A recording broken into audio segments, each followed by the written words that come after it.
What is going on, everyone, and welcome to Rec Talk. I hope we all are having a great Tuesday after the holiday weekend, after we got to see week one, a full week of football. Now, there's some people that aren't happy, I'm sure. And really, this video isn't to trash North Carolina or their fans. I did that last night, and I paid the price streaming. I'm going to be in YouTube streaming jail for the rest of the season, so I have some ideas for what we're going to do in lieu, where we're going to go, whatever. More to be determined on that. The deep state got direct, didn't it? The deep state got to me. I was actually a little bit relieved because now I don't have to worry about me accidentally being streaming while I'm watching the hub, if you know what I mean. No more worries of that. We can do it freely. This is why the situation at North Carolina is worse than a lot of people think, though. As bad as I thought Bill Belichick would be at North Carolina, I did not think that he would forget how to coach or field a competent team who at least knew assignment football, that played with effort, that played with hustle, that was committed to the goal. None of that existed last night. And again, I'm not here to trash UNC right now. I'm here to have like a honest discussion, reality check of what exactly is this situation at North Carolina. Because the talking points going in, or the counter to what I was saying, was, hey, yes, college football is different, but the guy obviously knows how to coach football. The 6 Super Bowls, he knows how to prepare a team, best to ever do it as far as preparing a team.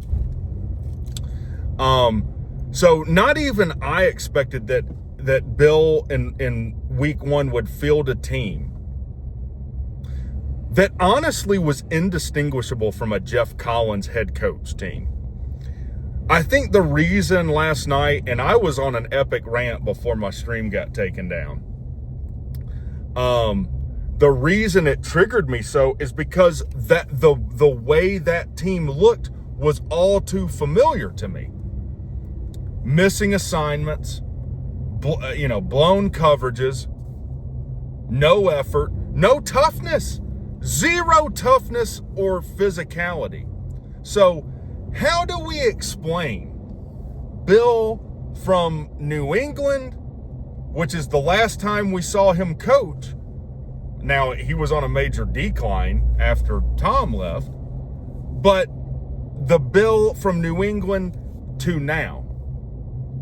And just like, with the Florida State thing last year, and this is not me crapping on Florida State fans. Congratulations, they made an SEC team. The hegemon over there, Alabama, looks absolutely stupid and weak.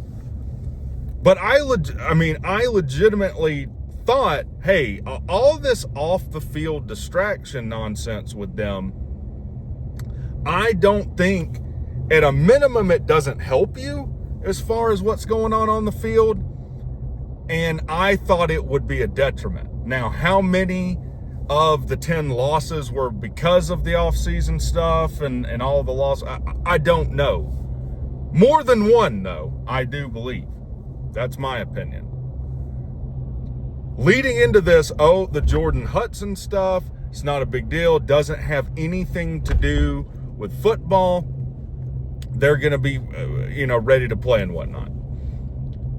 Now you got to really give some serious consideration, even if you're a North Carolina fan, to, okay, how much of that really is affecting Bill?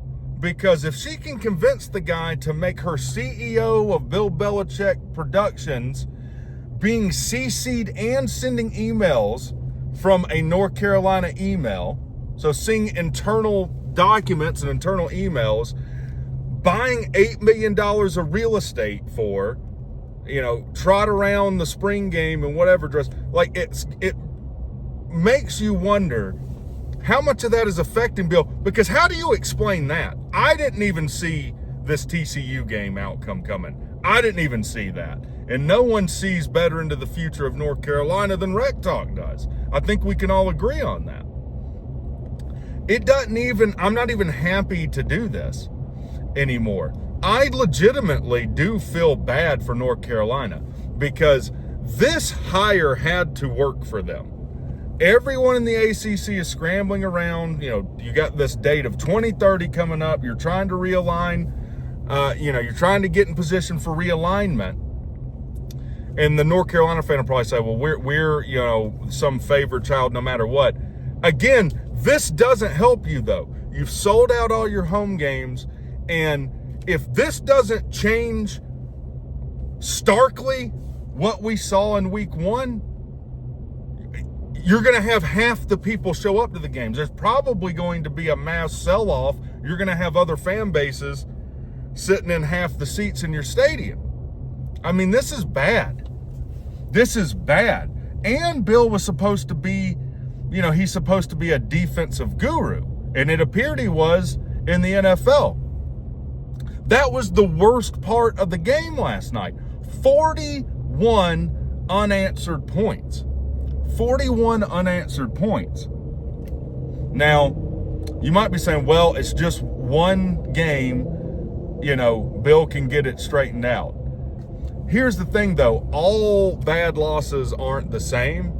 Let's say you opened up with Ohio State and they made you look that way, yeah, we would point and laugh a little bit, but we'd all be saying, look, Ohio State would do that to a lot of teams with a first-year college coach.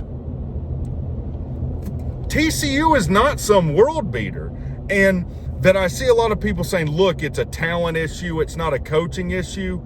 Come on, man. You don't believe that? You don't believe that? Talent has nothing to do with giving up on a play and jogging it out and watching the guy run into the end zone. That has nothing to do with talent. Talent has nothing to do with effort or hustle.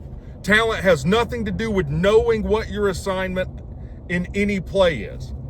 That's a coaching issue, and that rests solely on the shoulders of Bill Belichick because he's brought his son in, right? I believe, and correct me if I'm wrong if you're a North Carolina fan, the only person that was retained was Kitchens. And here's the other thing. This stick that Bill Belichick had in the NFL of just being Bueller. What was that guy's, the dry eyes guy's name from Ferris Bueller? Bueller. That stick ain't going to work when you're making $10 million a year at North Carolina. People put up with that and look past it, and there was some comedy to it because he was winning. When you're not winning, there's a magnifying glass on all that stuff. I don't know if you guys saw the press conference last night, but he gets up there and they're like, asking him all these questions. What went wrong tonight? We just got to play better in all three phases of the game. We just got to do everything better. We got to play better. No, man, no. You're almost making me want to defend the North Carolina fan. You owe this fan base an explanation for the abomination you trotted out there on the field. This video is really more me sticking up for the North Carolina fan and sticking it to Bill Belichick. Bill Belichick, if he had any shame, would pay at least $1 million back to North Carolina and apologize. Because you are owed an explanation. I don't care,